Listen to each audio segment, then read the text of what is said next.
मध्य प्रदेश के कटनी में नहर निर्माण के दौरान बड़ा हादसा। टनल में मिट्टी धंसने से 9 मजदूर दबे। मौके पर जिला प्रशासन और रेस्क्यू टीम। टनल में दबे मजदूरों में से 5 मजदूरों को सुरक्षित निकाला गया। टनल खुदाई के दौरान मिट्टी में मजदूरों को 10 घंटों बाद निकाला गया। मध्य प्रदेश के सीएम शिवराज सिंह चौहान ने दी घटना की जानकारी। एसडीआरएफ और जिला प्रशासन की टीम के संपर्क में सीएम। मुख्यमंत्री योगी आदित्यनाथ का ताबड़तोड़ प्रचार जारी है। एटा, फर्रुखाबाद और औरैया में जनसभा को आज करेंगे संबोधित। बीजेपी उम्मीदवारों के लिए मांगेंगे समर्थन। गृहमंत्री अमित शाह आज पंजाब में भरेंगे हुंकार। लुधियाना के दरेसी मैदान में करेंगे रैली। सुरक्षा के कड़े इंतजाम। समाजवादी पार्टी अध्यक्ष अखिलेश यादव आज हाथरस का दौरा करेंगे। कासगंज, एटा और फिरोजाबाद में करेंगे जनसंपर्क। जनसभाओं को करेंगे संबोधित। असदुद्दीन ओवैसी आज फिरोजाबाद, फर्रुखाबाद और कासगंज का दौरा करेंगे। घर घर जाकर करेंगे जनसंपर्क।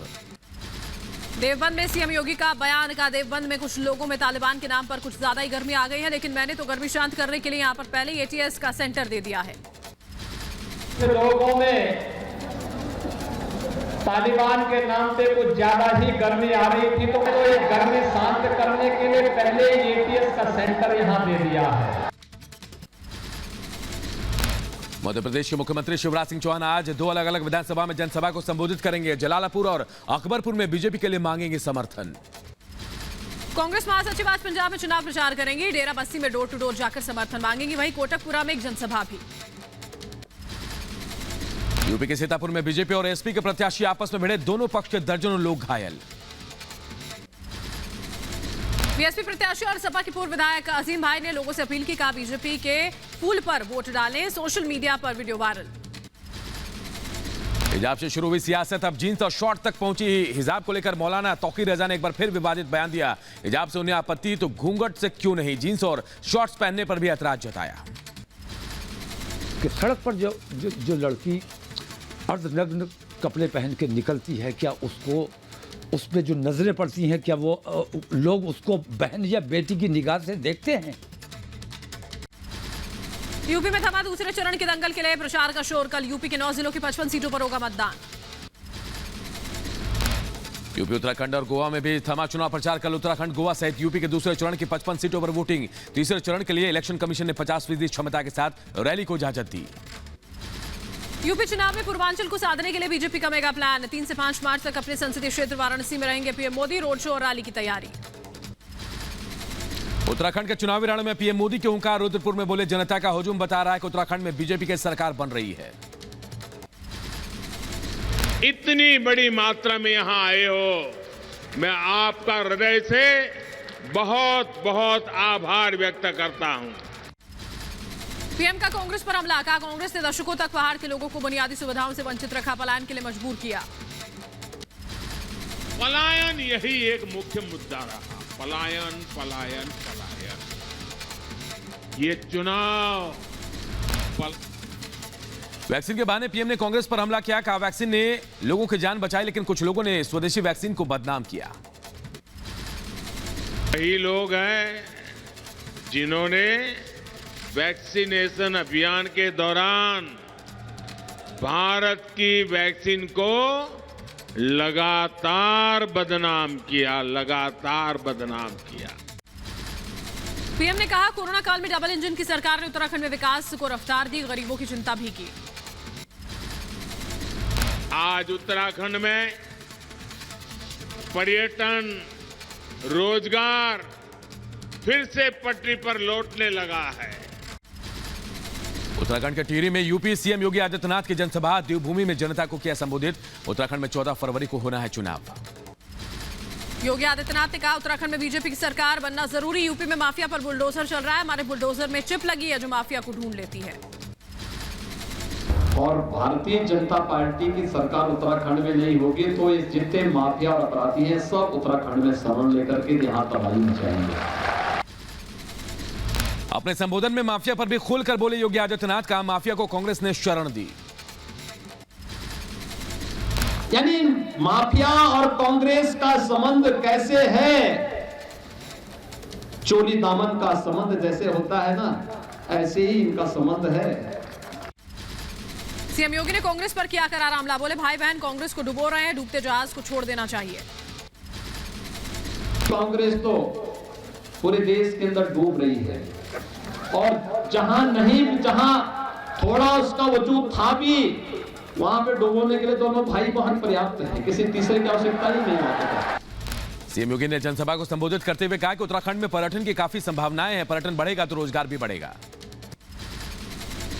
कि अकेले पर्यटन से ही यहां लाखों लोगों को नौकरी और रोजगार उपलब्ध कराया जा सकता है, अकेले पर्यटन से उत्तराखंड में। यूपी के सीएम योगी आदित्यनाथ ने कहा उत्तराखंड में जन्मभूमि है, यूपी में तेजी से विकास हो रहा है। उत्तर प्रदेश को 12 से 17 के बीच में भी देखा है और 17 से 22 के बीच में भी देखा है। बदलता हुआ उत्तर प्रदेश, नए भारत का नया उत्तर प्रदेश। उत्तराखंड के धनौल्टी में के बाद साहसपुर में शाह का प्रचार, साहसपुर की जनता को किया संबोधित, कहा जनता से फिर से बीजेपी सरकार चुनने की अपील की।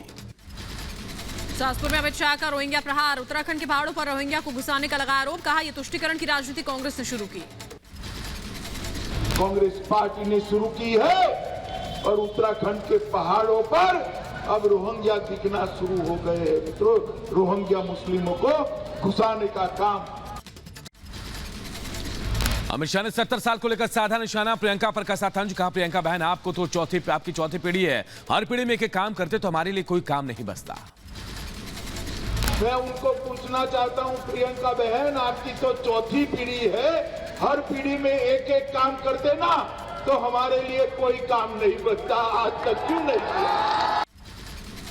कोरोना वैक्सीन को लेकर शाह ने राहुल पर साधा निशाना, कहा कोरोना महामारी आई तो राहुल गांधी ने वैक्सीन लगाने से किया था मना। ये राहुल बाबा जब कोरोना आया तब कहता था टीका मत लगाइयो, ये मोदी का टीका है। बाद में डर कर उसने भी टीका लगा दिया। अमित शाह ने उत्तराखंड की जनता से वोट अपील की, कहा एक और 5 साल बीजेपी की सरकार को दीजिए, हम आत्मनिर्भर उत्तराखंड बनाने का काम करेंगे। इसलिए मैं आज दिल्ली से हाथ जोड़कर अभी आप सभी लोगों को विनती करने आया हूं, हमारे पुंडीर जी को प्रचंड बहुमत के साथ जिताकर विधानसभा में भेजिए। पंजाब में भी बीजेपी की धुआंधार प्रचार जारी, बालाचूर में बीजेपी अध्यक्ष जेपी नड्डा ने चुनावी जनसभा की, जनता को गिनवाई मोदी सरकार की उपलब्धियां, कहा पीएम मोदी ने देश भर में लंगर को टैक्स फ्री किया। मोदी जी ने सारे गुरुद्वारों को लंगर के लिए टैक्स फ्री कर दिया, ये भी हमको याद है। रैली में 1984 के दंगों का जिक्र करते हुए कांग्रेस पर बरसे जेपी नड्डा, कहा सिखों के खून से रंगे हुए हैं कांग्रेस के हाथ। ये वो लोग थे जिन्होंने 1984 में दिल्ली में दंगों में अपने हाथ खून से रंगे थे। जेपी नड्डा ने पंजाब में आतंकवाद को लेकर भी कांग्रेस पर तीखा हमला किया, कहा कांग्रेस ने पंजाब को आतंकवाद की आग में झोंका, आतंकवाद के दौर में हजारों घर उजड़े। पंजाब में आतंकवाद की आग भी सुलगी थी तो तब भी कांग्रेस सरकार का ही कारण था, ये भी हमको याद रखना चाहिए। जेपी नड्डा ने कांग्रेस पर सिखों के लिए कुछ ना करने का लगाया आरोप, कहा सिर्फ बड़ी बड़ी बातें, असल में कुछ नहीं किया। क्या इससे पहले कोई पंजाब का नेता नहीं हुआ जिसने दिल्ली सरकार में राज किया? लेकिन नहीं, इंतजार करना पड़ा भारत के यशस्वी प्रधानमंत्री का, जिसने यह सुविधा पंजाब को ही दी। उत्तराखंड के धनौल्टी में गर्जे अमित शाह, बोले जो वादा किया वो पूरा किया, एक बार फिर डबल इंजन की सरकार बनेगी। देवभूमि को संवारने का, देवभूमि के विकास का सिलसिला जो चला है और तेज गति से हम आगे बढ़ाएंगे। अमित शाह ने कांग्रेस पर किया करारा हमला, बोले देवभूमि के निर्माण में विरोध में थी कांग्रेस। कांग्रेस कभी विकास नहीं कर सकती, उनके पास ना इच्छा है ना उनकी शक्ति। उत्तराखंड के कपकोट में कांग्रेस पर राजनाथ सिंह का हमला, कहा जब उत्तराखंड और केंद्र में कांग्रेस की सरकार आई तो उत्तराखंड का विशेष दर्जा खत्म किया गया। जब उत्तराखंड में कांग्रेस की सरकार आई और केंद्र में भी कांग्रेस की सरकार आई तो बहनों भाइयों, जो आपको विशेष दर्जा मिला हुआ था उत्तराखंड राज्य को, उसको समाप्त करें। रैली में राजनाथ सिंह ने कहा बीजेपी की सोच आदर्श राज्य के रूप में खड़ा हो उत्तराखंड, वाजपेयी जी ने उत्तराखंड को विशेष दर्जा दिया। लेकिन एक आदर्श राज्य के रूप में इसे हिंदुस्तान में खड़ा होना चाहिए। यह अटल बिहारी वाजपेयी जी की हसरत थी, यह उनकी इच्छा थी और इसीलिए उत्तराखंड राज्य को उन्होंने एक विशेष दर्जा दिया। उत्तराखंड के सीएम पुष्कर सिंह धामी का बड़ा बयान। का नई बीजेपी सरकार राज्य में लाएगी यूनिफॉर्म सिविल कोड, यूसीसी के लिए गठित की जाएगी कमेटी। तो सेवानिवृत्तजनों, समाज के प्रबुद्धजनों और अन्य स्टेक होल्डरों की एक कमेटी गठित करेगी जो कि उत्तराखंड राज्य के लिए यूनिफॉर्म सिविल कोड का ड्राफ्ट तैयार करेगी। पुष्कर सिंह धामी के सिविल कोड वाले बयान पर केंद्रीय मंत्री अनुराग ठाकुर ने जताई खुशी। कहा धन्यवाद देता उन्होंने ये कदम उठाया। मैं बधाई देता हूं पुष्कर सिंह धामी जी को और धन्यवाद भी देता हूं कि उन्होंने कदम उठाया है और चाहूंगा जब वो आए तो जल्द से जल्द लागू करें। पुष्कर सिंह धामी के यूसीसी वाले वादे पर बोले मौलाना खालिद रशीद। का चुनाव है इसलिए ऐसी बातें कर रहे हैं, सालों से सरकार में पहले क्यों नहीं लाए यूनिफॉर्म सिविल कोड।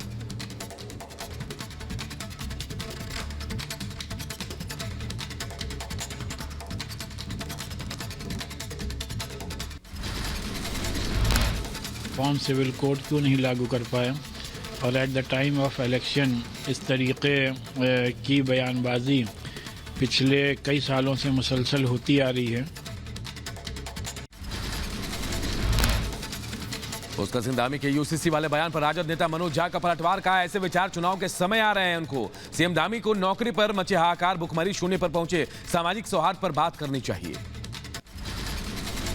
इस देश की प्राथमिकता क्या है? अभी नौकरी के लिए हाहाकार मचा हुआ है, उसके बारे में जुबान खोलते या ताला पड़ जाता। सामाजिक सौहार्द शून्य के सूचकांक पे, उसके बारे में जुबान खोलते। कुछ भी चुनाव के समय में रंगीन ख्याल आते हैं।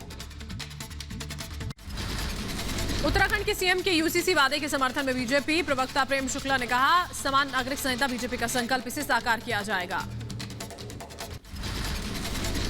उसी तरह से समान नागरिक संहिता भी भारतीय जनता पार्टी का संकल्प है, उसको साकार किया जाएगा। पुष्कर सिंह धामी के यूनिफॉर्म कोड पर कांग्रेस की तलखी। जयवीर शेरगिल ने कहा यूसीसी की गारंटी देने से पहले सोचे धामी कि वो वापस मुख्यमंत्री बनेंगे या नहीं। यूनिफॉर्म सिविल कोड पे गारंटी देने से पहले ये सोच लेना चाहिए कि ये मुख्यमंत्री वापस आए हैं। जब इसकी ही गारंटी नहीं तो उनके वादों की क्या वारंटी होगी। अपने विधानसभा क्षेत्र खटीमा पहुंचे उत्तराखंड के मुख्यमंत्री पुष्कर सिंह धामी। लोगों ने किया जोरदार स्वागत, घर घर जाकर जनता से की वोट की अपील। उत्तराखंड में बीजेपी की जीत को लेकर आश्वस्त नजर आए सीएम धामी। अब की बार 60 पार का दिया नारा। बिल्कुल आश्वस्त हूँ कि अब की बार हमने नारा दिया है, अब की बार 60 पार। परसों चुनाव के दिन उत्तराखंड की जनता उस पर मोहर लगाएगी और 60 पार का जो नारा है उसको पूरा करेगी। रिपब्लिक नेटवर्क से बातचीत के दौरान सीएम धामी का कांग्रेस पर बड़ा हमला। कहा पूरे देश से कांग्रेस खत्म हो रही है, इस बार उत्तराखंड से भी सफायत है। पूरे देश से कांग्रेस खत्म हो रही है और उत्तराखंड से भी खत्म हो जाएगी। सीएम धामी ने भी उत्तराखंड में डबल इंजन की सरकार की बात कही। कहा उत्तराखंड ऐसी सरकार चाहता है जो मोदी जी की सरकार के साथ चले। देखिए पूरा उत्तराखंड इस पर भारतीय जनता पार्टी की सरकार चाहता है। यहाँ पर ऐसी सरकार चाहता है कि जो मोदी जी की सरकार के साथ चले, क्योंकि मोदी जी पर लोगों का बहुत भरोसा है। हरीश रावत के सवाल पर सीएम धामी का जवाब। का हरीश रावत को उनकी पार्टी ने कम सम्मान दिया, रामनगर से हटाकर लालकुआं भेज दिया, ये उनकी पार्टी की कमी है। हरीश रावत जी का चूंकि उनकी पार्टी ही उनको एक तरह से उनकी पार्टी ने ही उनको इतना हल्का कर दिया है। इस प्रकार से उनका एक बार टिकट मिलना, उसके बाद टिकट बदल देना, वो भी 2-2, 3-3 दिन तक जो है वो स्वयं कहते रहे कि मैं रामनगर से छोड़ के नहीं जाऊंगा। और सिंह रावत के सवाल पर ज्यादा कुछ बोलने से बचते नजर आए सीएम। कहा पार्टी से जाने के बाद उनके विषय पर बात करना ठीक नहीं। वो हमारी पार्टी में नहीं है तो उनके बारे में कोई बोलना बहुत ज़्यादा ठीक नहीं है। उनको उनके बारे में पार्टी ने निर्णय ले लिया। जो उस समय सामने स्थितियां आई थी, जो चीज़ें आई थी, उस पर पार्टी ने निर्णय ले लिया। चुनावी आचार संहिता लागू होने के बाद उत्तराखंड में 530 वांछित अपराधी गिरफ्तार। 511 पर गुंडा एक्ट के तहत चालान। 59,000 लीटर अवैध शराब बरामद। उत्तराखंड में ताबड़तोड़ प्रचार में जुटी कांग्रेस से कांग्रेस महासचिव प्रियंका गांधी वाड्रा ने खटीमा, हल्द्वानी और श्रीनगर में जनता को किया संबोधित। उत्तराखंड के खटीमा में प्रियंका गांधी ने जनसभा को संबोधित किया। उत्तराखंड के लोगों को दिया रोजगार देने का वादा। कहा कांग्रेस उत्तराखंड के विकास के लिए प्रतिबद्ध। कांग्रेस पार्टी आपके लिए काम करने का मौका चाहती है, आपकी सेवा करने का मौका चाहती है, सच्चे दिल से सेवा, खोखली सेवा नहीं, वो सेवा जो रोज रोज आपके लिए काम करना चाहते हैं। प्रियंका गांधी ने रैली में पीएम मोदी पर साधा निशाना, कहा मोदी सरकार की नीतियां सिर्फ 2 लोगों के लिए, देश की जनता के लिए कुछ भी नहीं किया। इन्हीं 2 उद्योगपतियों के लिए जो प्रधानमंत्री जी के मित्र हैं, उनके लिए पूरे देश की नीतियां चल रही हैं। प्रियंका गांधी ने उत्तराखंड सरकार पर किए ताबड़तोड़ हमले, का बीजेपी सरकार ने वादे पूरे नहीं किए, लोगों से बोला झूठ। तमाम भाजपा के नेता आपके मुख्यमंत्री से शुरू होकर देश के प्रधानमंत्री तक सिर्फ अपने विकास के बारे में सोच रहे हैं, सिर्फ अपनी सुविधाओं के बारे में, आपके बारे में कोई नहीं सोच रहा। कटिमा में केंद्र सरकार पर प्रियंका का बड़ा हमला, कहा सरकार की नीति और नियत ठीक नहीं है, दोनों में खूट है। सरकार की नीति और नियत देखिए किस तरह से आपकी कमर तोड़ी है, किसान की कमर तोड़ी, छोटे व्यापारियों की कमर तोड़ी, बेरोजगार नौजवानों को एक भी रोजगार नहीं दिया। बजट के बहाने सरकार पर साधा निशाना, का देश के बजट में गरीब किसान के लिए कुछ नहीं, किसानों की अनदेखी की गई। देश का बजट आता है, गरीबों के लिए कुछ नहीं, किसानों के लिए कुछ नहीं, मिडिल क्लास के लिए कुछ नहीं, वही है इस देश की रीढ़ की हड्डी। शैक्षणिक संस्थानों में यूनिफॉर्म ड्रेस कोड की मांग को लेकर सुप्रीम कोर्ट में नई याचिका दायर, भाजपा नेता अश्विनी उपाध्याय ने कहा ड्रेस कोड जातिवाद, कट्टरवाद और खतरे को रोकेगा। खालिस्तानी आतंकी संगठन एसएफजे ने हिजाब विवाद को लेकर मुस्लिम समुदाय के लोगों को भड़काया, कहा हिजाब के बाद मोदी सरकार अजान और कुरान पर भी रोक लगाएगी, पाकिस्तान से सीखो जिसने अपना देश बनाया। हिजाब मामले पर बड़ा खुलासा, आईएसआई ने एसएफजे के साथ रची साजिश, देश में धार्मिक भावनाएं भड़काने की साजिश। एमईए का हिजाब विवाद पर बयान, आंतरिक मामलों पर दखल अंदाजी ना हो, भड़काऊ बयान बर्दाश्त नहीं होंगे। हिजाब विवाद पर चलते कर्नाटक सरकार ने बढ़ाई डिग्री और डिप्लोमा कॉलेज की छुट्टी, अब 16 फरवरी तक बंद रहेंगे कर्नाटक के कॉलेज। आंध्र प्रदेश के विजयवाड़ा में विरोध प्रदर्शन, मुस्लिम महिलाओं ने किया प्रदर्शन। हिजाब विवाद को लेकर पंजाब के लुधियाना में सड़कों पर उतरे लोग, प्रदर्शनकारियों ने सड़क रोक करके नारेबाजी, का हिजाब पहनना हमारा अधिकार। कर्नाटक में और बढ़ा हिजाब विवाद, उडुपी से बीजेपी विधायक रघुपति भट्ट ने धमकी वाले बयान से यू टर्न लिया, कहा दुबई से ऐसे ही आते रहते हैं फोन। रघुपति भट्ट ने कहा मैंने कभी कुछ सांप्रदायिक नहीं कहा, केवल समानता की बात कर रहा हूं। हिजाब विवाद पर समाजवादी पार्टी के नेता रुबीना खानम की धमकी, कहा बहन बेटियों के आत्मसम्मान पर हाथ डाला तो काट डालेंगे हाथ। महिलाओं के आंचल पर या उनके हिजाब पर हाथ डालने का दुस्साहस करोगे तो हम झांसी की रानी और रजिया सुल्तान बनकर तुम्हारे हाथ काट डालेंगे। अपने बयान पर कायम सपा के रुबीना खान, कहा मैंने अलग अलग धर्मों के लोगों से बातचीत की, सबको अधिकार है, हमें कानून ने आजादी दी है, तो फिर क्यों बखेड़ा खड़ा हो रहा है। यूपी के रायबरेली में बीजेपी नेता साक्षी महाराज ने रुबीना खान के बयान की निंदा की, बोले हिजाब के हिसाब से नहीं, भारत संविधान के हिसाब से चलेगा। भारत के संविधान से स्कूल चलेंगे, सपा के हिसाब से, हिजाब के हिसाब से स्कूल नहीं चलेंगे।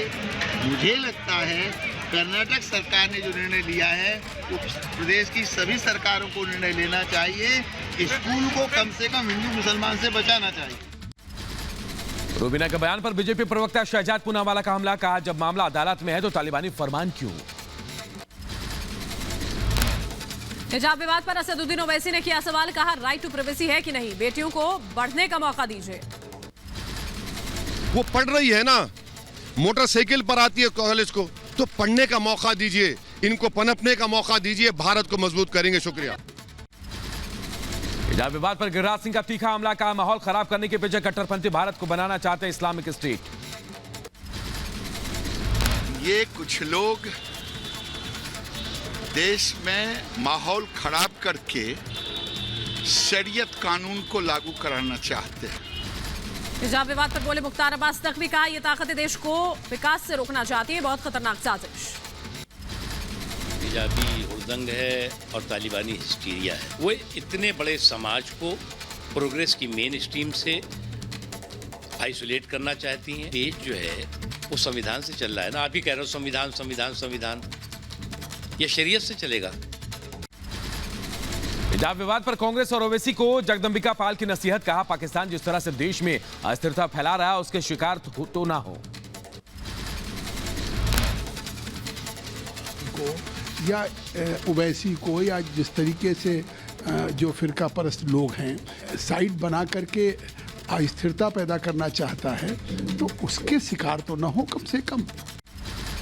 हिजाब विवाद पर भड़की मुंबई की मेयर किशोरी पेडनेकर का स्कूल में यूनिफॉर्म होती है, अनुशासन होता है, इस पर राजनीति गलत, अपना धर्म अपने घर तक सीमित रखें।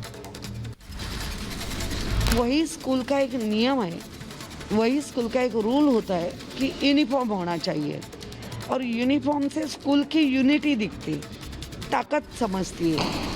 हिजाब विवाद पर यूनिफॉर्म के समर्थन में उतरे बाबरी मस्जिद के पूर्व पक्षकार इकबाल अंसारी, कहा इस्लाम कहता है स्कूल और शिक्षा के लिए नियम का पालन करें। लिए है, पर्दा बाहर के लिए है, स्कूल में किस जो है सुरक्षा होती है यूनिफॉर्म में।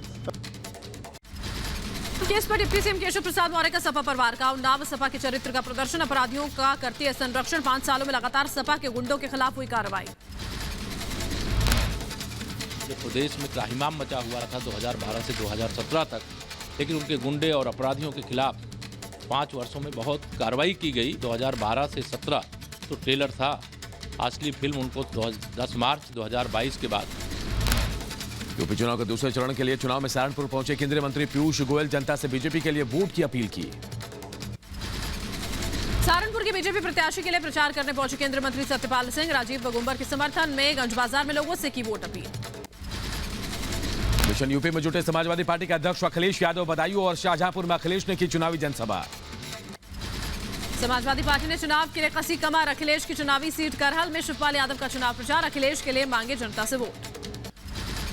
रिपब्लिक नेटवर्क से खास बातचीत में सीएम योगी पर बोले ओवैसी, कहा योगी जी को नहीं मालूम भारत का संविधान सभी मजहबी खिताबों को मानता है, पर यह बात योगी जी की समझ से परे है। गुरु ग्रंथ साहिब हो, महाभारत हो, गीता हो, इन सब को भारत मानता है, यही योगी नहीं समझ पा रहे हैं। उनको समझाने की जरूरत है, उनको ज्ञान देने की जरूरत है। अखिलेश यादव पर भी जमकर बरसे गिरिराज सिंह, कहा अखिलेश ने आजम खान, अतीक अहमद को कहा प्रगतिशील, अगर ये सभी प्रगतिशील हैं तो यूपी की जनता इन्हें प्रगति के रास्ते पर बाहर भेज देगी। अब गुंडागर्दी की सरकार यूपी में लौट के नहीं आएगी, चाहे वो कितना भी कट्टरपंथियों को जोड़ने की कोशिश कर ले। यूपी चुनाव के नतीजों को लेकर डिप्टी सीएम केशव प्रसाद मौर्य का बड़ा दावा, कहा अखिलेश यादव के पास विपक्ष में बैठने तक के लिए नहीं होगी पर्याप्त सीट। वो सोच रहे थे कि उनको सरकार बनाने का मौका मिल जाएगा, लेकिन उनको विपक्ष में बैठने के लिए जो विपक्ष के नंबर हैं वह भी उनको मिल पाएंगे कि नहीं मिल पाएंगे, इस खतरे से जूझ रहे हैं। कन्नौज सदर से बीजेपी प्रत्याशी असीम अरुण ने अखिलेश यादव पर साधा निशाना, कहा सपा का अपराधों से नाता, देश में कानून का राज, कानून से चलता है देश। वो समाजवादी पार्टी अपराधियों को बढ़ावा देती रही है, गुंडागर्दी को बढ़ावा देती रही है, ये कोई नई बात नहीं है, सब जग जाहिर है, सबको पता है और मतदाता इसको समझते हैं। प्रयागराज के हंडिया विधानसभा में सपा प्रत्याशी के ऑफिस में बांटे गए पैसे, वीडियो में सीढ़ी से उतर रहे लोगों को दिए जा रहे 500-500 रुपए, 3 सपा नेता समेत दर्जन भर लोगों पर एफआईआर। अब उसका इन्वेस्टिगेशन होगा उसका, और फ्यूचर में अगर ऐसी कोई और सूचना मिलती है तो हम लोग निष्पक्ष रूप से कार्रवाई करेंगे।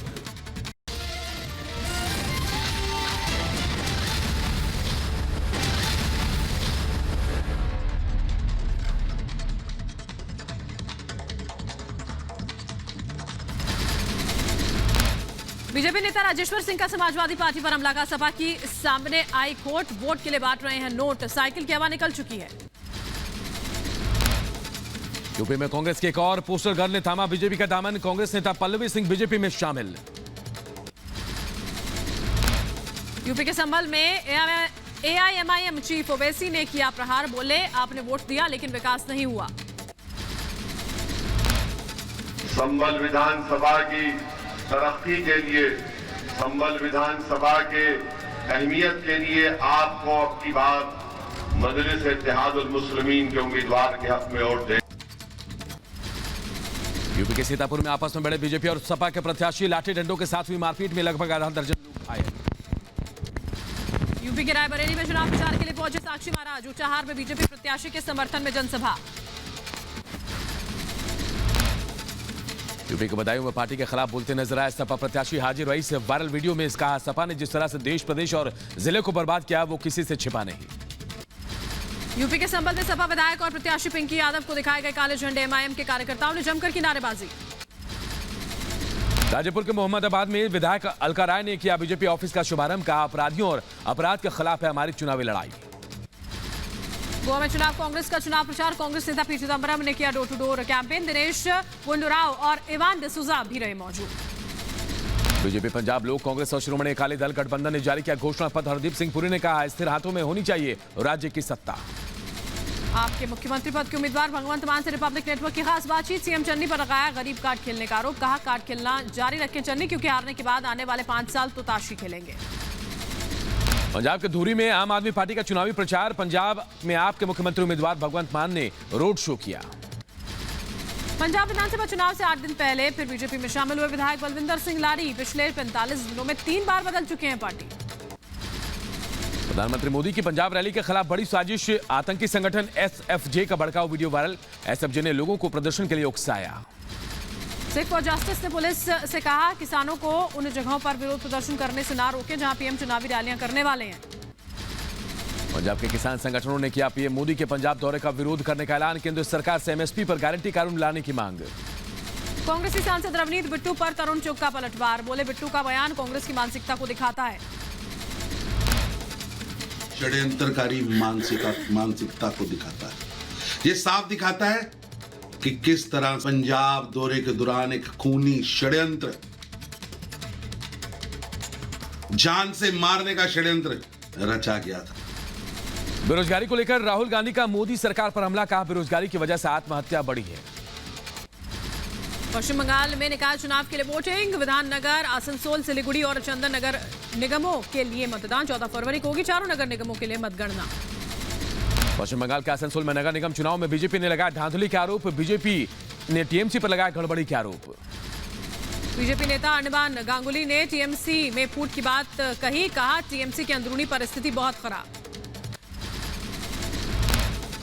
ममता बनर्जी 2016 से ही पेगासस यूज कर रही है, तो पेगासस अगर है, फोन टैप किया होगा, फेस टाइम टैप किया होगा, तो वो सार्वजनिक करे। रेट मामले पर राजस्थान के सुरक्षा मंत्री की सफाई। बीडी कल्ला ने कहा, मामला कोर्ट में, इसलिए विधानसभा में नहीं हो सकती है चर्चा। राजस्थान के रीट मामले पर गहलोत सरकार पर बरसे राज्यवर्धन सिंह राठौर। कहा, दबाव की वजह से रद्द हुआ रीट पेपर। छात्र और बीजेपी विधायक कर रहे सीबीआई जांच की मांग। जो लाखों अभ्यर्थी थे, राजस्थान के नौजवान हैं, वो न केवल इस रीट की भर्ती बल्कि पिछले कई भर्तियों के अंदर उनके साथ धोखा हुआ है, इसलिए न्याय अभी अधूरा है। मध्य प्रदेश के बैतूल पहुंचे सीएम शिवराज का कार्यकर्ताओं और पदाधिकारियों ने किया स्वागत। पुलिस ग्राउंड में हेलीकॉप्टर से पहुंचे मुख्यमंत्री। मध्य प्रदेश के किसानों को मुख्यमंत्री शिवराज सिंह चौहान की बड़ी सौगात। सिंगल क्लिक से 49 लाख किसानों के खातों में पहुंचाई फसल बीमा की राशि। भीलवाड़ा दौरे पर है राजस्थान के राजस्व मंत्री रामलाल जाट। कलेक्ट्रेट में राजस्व विभाग के अधिकारियों के साथ की बैठक। दिल्ली सरकार का बड़ा फैसला। 25 फरवरी से 12 मार्च तक बाबा भीमराव अंबेडकर के जीवन पर होंगे नाटक। सीएम अरविंद केजरीवाल ने कहा, कार्यक्रम के लिए दुनिया का सबसे बड़ा स्टेज शो लगाया जाएगा। हरियाणा के गृह मंत्री अनिल विज से मिलने पहुंचे। ग्रेट खली मुलाकात के बाद कहा, मेरी लाइन तो अनिल विज से शुरू होती है। हाल ही में बीजेपी में शामिल हुए खली। आगरा में पुलिस ने नकली नोट बनाने वाले गैंग का भंडाफोड़ किया। पुलिस ने छापा मारकर 3 आरोपियों को गिरफ्तार किया। यूपी के रायबरेली में एक साथ 3 लड़कियां हुई लापता। परिवार वालों को अपहरण का शक। ग्रेटर नोएडा में पुलिस ने बीजेपी कार्यकर्ताओं की हत्या मामले में खुलासा किया। पत्नी ने ही अपने पूर्व प्रेमी और उसके 2 सहयोगियों के साथ मिलकर पति की हत्या की। यूपी के बुलंदशहर में एक फैक्ट्री का बॉयलर फटने से भीषण धमाका। मलबे में दबने से 2 श्रमिकों की मौत, कई के दबे होने की आशंका। असम के तेजपुर वायु सेना स्टेशन पर माल्यार्पण समारोह का आयोजन। सर्वोच्च बलिदान देने वाले सेना के 7 जवानों को श्रद्धांजलि दी गई। अरुणाचल प्रदेश के सीमावर्ती क्षेत्र में बर्फीले तूफान में शहीद हुए 7 जवानों को दी गई श्रद्धांजलि। छत्तीसगढ़ के बीजापुर में सीआरपीएफ जवानों को नक्सलियों के बीच मुठभेड़ हुई है। सर्चिंग पर निकली सीआरपीएफ टीम पर नक्सलियों ने की गोलीबारी। आंध्र प्रदेश की पुलिस ने विशाखापट्टनम में नष्ट किए 2 लाख किलो गांजा। विशेष अभियान के दौरान किया गया नष्ट। भारत में कोरोना के आंकड़ों में लगातार कमी। पिछले 24 घंटों में 50,000 से ज्यादा मामले, 804 लोगों की गई जान। भुवनेश्वर में भक्तों के लिए सभी धार्मिक संस्थान फिर से खुले। सरकार ने कोरोना प्रोटोकॉल का पालन करने का आदेश दिया। अमृतसर पहुंचे केंद्रीय मंत्री हरदीप पुरी, गुरुद्वारा शहीदा साहिब में टेका मत्था। श्रीनगर में कश्मीर के युवाओं के लिए कला और चित्रकला कार्यशाला का आयोजन किया गया। Kashmir school of art and drama ने 60 डिग्री इंटीरियर के साथ ही शुरुआत की। जम्मू कश्मीर के पुंछ में कृषि विज्ञान केंद्र की पहल, पुंछ जिले के आदिवासी किसानों को मुफ्त पौधे और कृषि किट बांटी गई।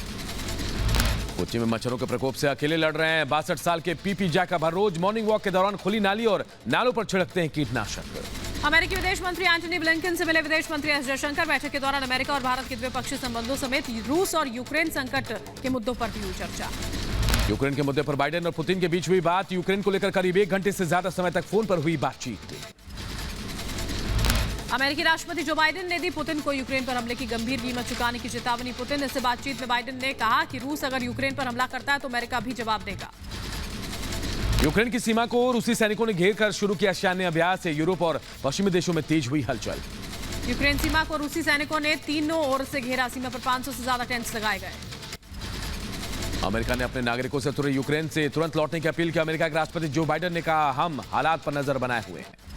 अमेरिका के बाद कई और देशों ने अपने नागरिकों से यूक्रेन से लौटने की अपील की। ब्रिटेन, नॉर्वे, जापान और डेनमार्क ने भी अपने नागरिकों से यूक्रेन छोड़ने को कहा। यूक्रेन के प्रधानमंत्री डेनिस शिमगल ने देश को किया संबोधित। लोगों से कहा, घबराए नहीं, देश और देश की सेना पर भरोसा रखे। यूक्रेन के लोगों ने सरकार के समर्थन में रैली की। सीमा पर यूक्रेन का झंडा फहराया, एकता का दिया संदेश। इटली ने अपने नागरिकों से यूक्रेन से निकलने की अपील की। इटली के विदेश मंत्री लुगी डी ने कहा, यूक्रेन से जल्द निकले इटली के नागरिक।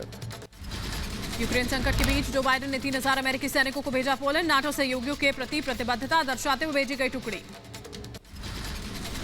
रूस के हमले का डर बढ़ने के बीच यूक्रेन ने अपनी एम्बेसी खाली करेगा। अमेरिका नागरिकों को भी तुरंत अमेरिका वापस आने की दी चेतावनी।